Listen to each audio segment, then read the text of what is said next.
Hey everybody, welcome back to the channel. Getting back to work on the Cobra in this video, and if all goes well, by the end of this video, this thing will be running. That is the goal. Last few videos, I've been buttoning up all the little things that need to be put back on the engine to get everything ready to go. Really at the point now where I just need to top off fluids, double check, make sure there's oil and everything. I do need to put the oil temp sensor back in the oil pan. I haven't done that yet, and I just remembered I need to do that.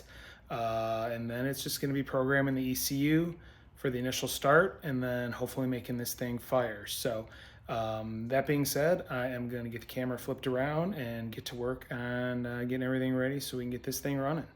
Update time. I went ahead and I did get the throttle linkage put back together. So that is all hooked up. Unfortunately, when I did that, I realized that I never clearanced the top of this arm here because when I had the spacer for the temperature sensor, it had plenty of clearance. Now without that spacer, it hits the bottom of the air filter. So I am going to have to lob off some of this for clearance purposes. So I will do that later. But the other thing I have done, as you can probably notice, the car is sitting severely pitched. I jacked up this side and I went ahead and reinstalled the temp sensor in the oil pan right there. So I'm gonna leave it like this overnight, let the sealer on the threads cure really good, and then I will level things out and it'll be time to start messing around with getting the EFI up and running. In the meantime, I'm probably gonna go through the mechanical instruction manual just to make sure that there is nothing I've missed. And then once that is done, it'll be time to break out the ECU programming guidelines, instructions, and start with that process. So I'm gonna let this thing cure overnight and come back tomorrow. So it's the next day, and here we are. Car is back to level. I got it where it should be again. Everything cured overnight, so it should be all set there as far as the oil temperature sensor goes. And then last night I did go through the manuals. This comes with two manuals. This one here is the actual mechanical installation. And then this one here is the quick start EFI tuner setup guide. So went through here, double checked, nothing was missed. Everything is good. So I'm done with this book at this point in time.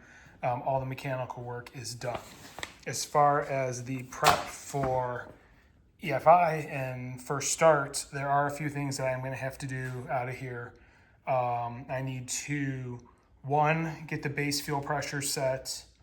Two, adjust the throttle idle screw. There's a guide in there, which I'll show you in a minute, regarding what adjustment you need to make based on the cam that you have in the car.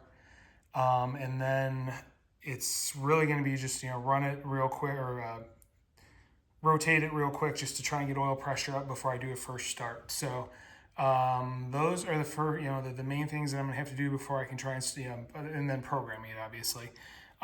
Before I can try and start it, once it's started, then I'll have to, double check and set the base timing, and then it'll just be going from there as far as tuning goes. So I'm gonna get this opened up, go through step by step everything I need to do.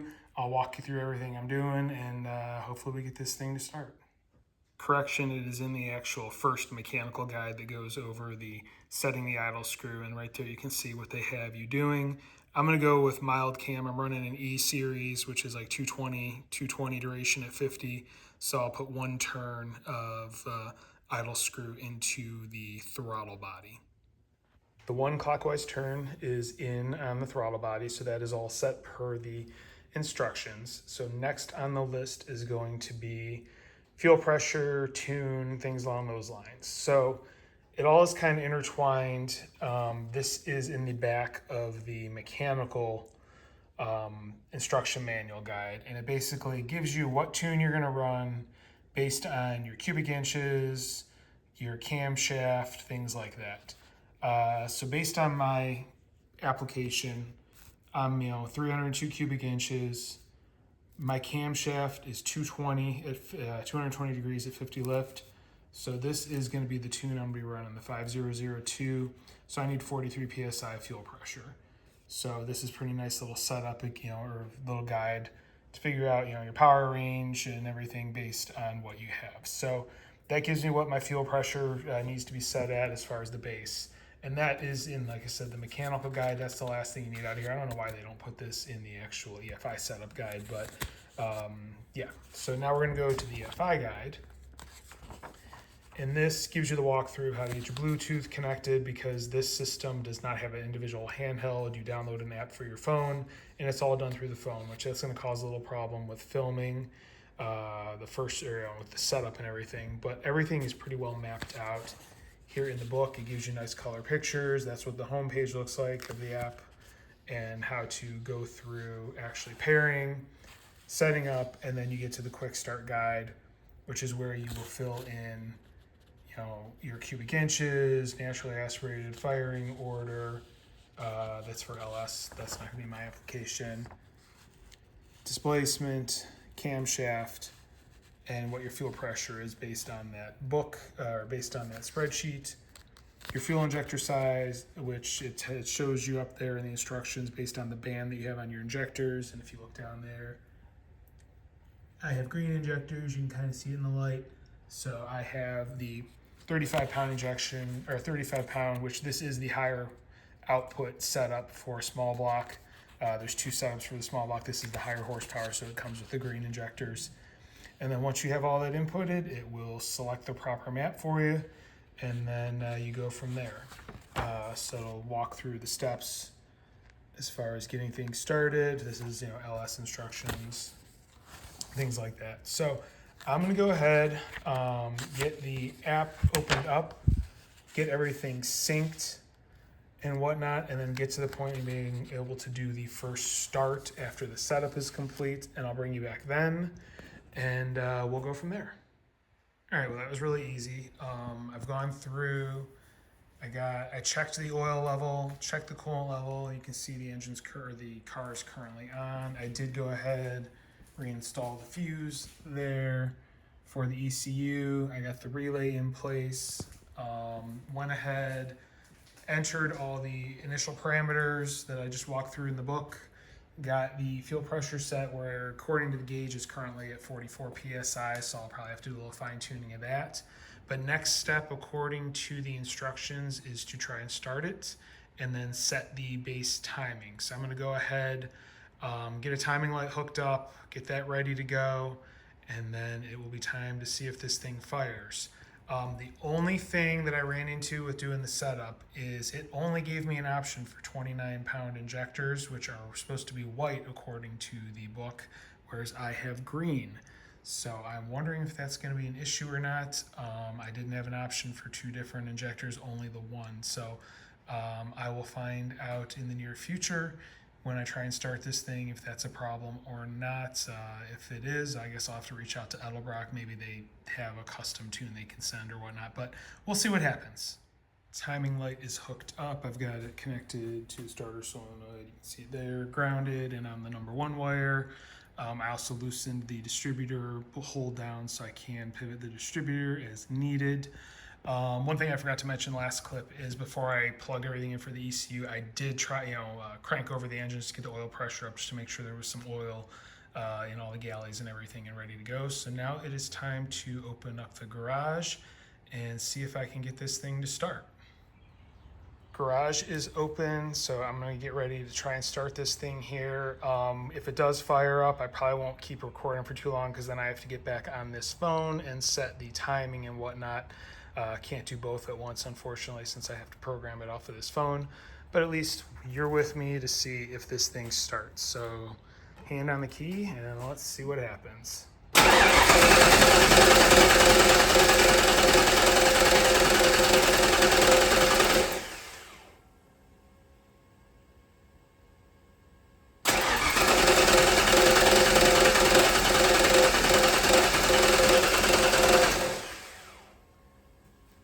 Looks like nothing's happening, and I'm wondering if I have to be in the Edelbrock app to get this thing to start for the initial. So I'm gonna stop recording it right now and see what happens.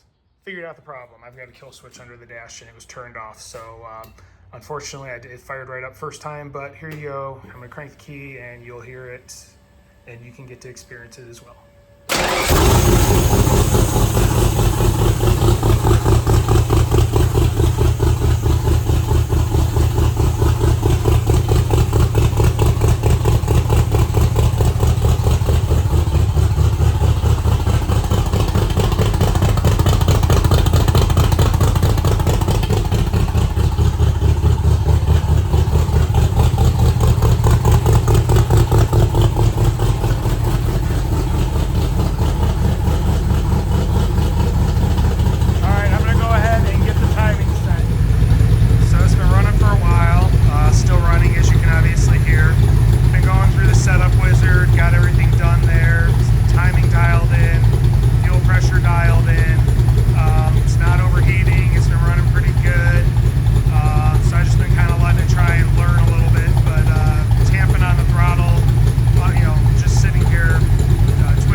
Engine is now off, letting it cool down.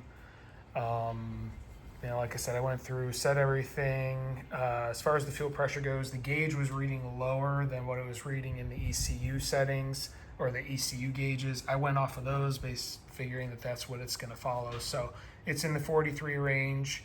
So that fuel pressure set. It seemed to run good. Like I said, I've got the green banded injectors, which according to the book are supposed to be 35s, but it only let me set it up for 29s. So I might reach out to Edelbrock just to see if this is going to be a problem, if they need to change something or whatnot, because I went through all the menus. There's no way for me to manually change those. So I'll look into that just to be safe. Only problem I found, and this is a problem that I've been fighting since I've gotten this car, is I notice, I don't know if you can see it, there's some coolant pooled right there just a little bit, and same thing on the other side.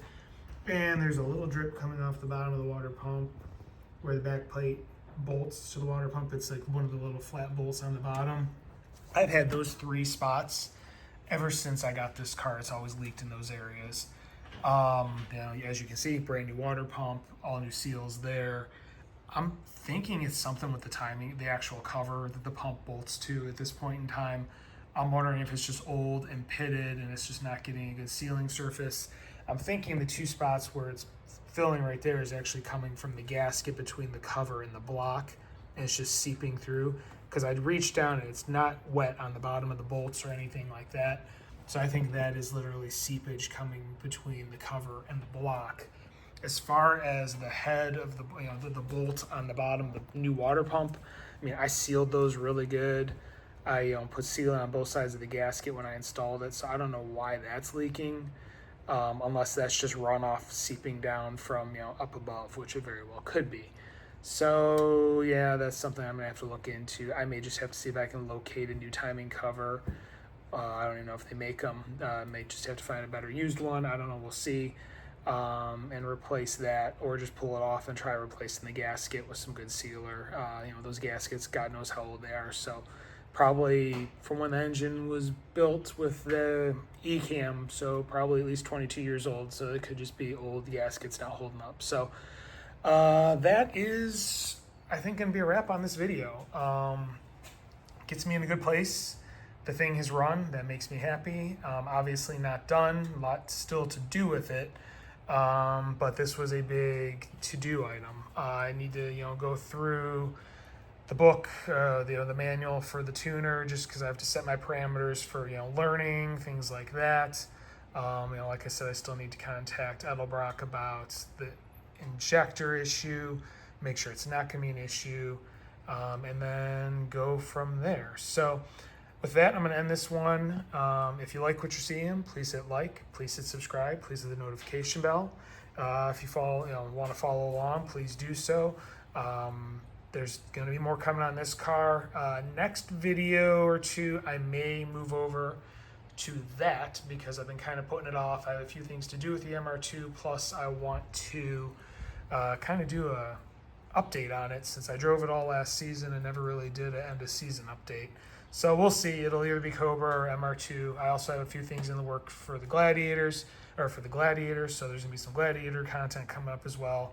I know I've been heavily focused on the Cobra, but my goal is to get this thing running, and I'd like to have it on the road for car show season. So again, big step accomplished. I'm pretty happy. Everything seems to be good with everything I've done over the past year and a half, other than that little coolant leak there, and then just now getting it tuned. So that being said, I'm going to leave it here. Thank you very much for watching, and have a great day.